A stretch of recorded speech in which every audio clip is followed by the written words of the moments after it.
Wow! In the spotlight, the Miss Universe Philippines 2024 candidates shine their unique hues, with every shade from eye color plus shampoo in hair color.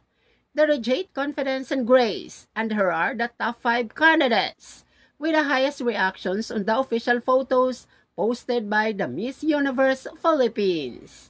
Now let's start with top number 5. Goes to Miss Universe Philippines Baguio, Tara Valencia, with 12.8 thousand reactions and still counting. And the top number 4 goes to Miss Universe Philippines Bacoor, Victoria Velasquez Vincent, with 18.6 thousand reactions and still counting. And the top number 3 goes to Miss Universe Philippines Cainta Rizal Stacy Gabriel, with 19.1 thousand reactions and still counting.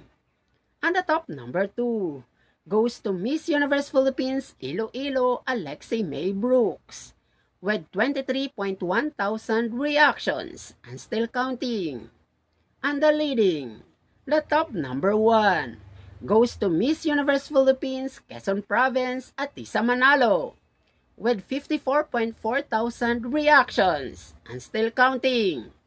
So guys, si Atisa Manalo na ba ang mananalong Great Lens Eye Color Plus, the official hair color partner of Miss Universe Philippines 2024? Abangan natin yan. And special reminders, please support your candidate without dragging others. No bashing, no bullying, respect others, show some love, love for all. Once again, the top 5 candidates with the highest reactions on their photos at the Eye Color Plus category of Miss Universe Philippines 2024.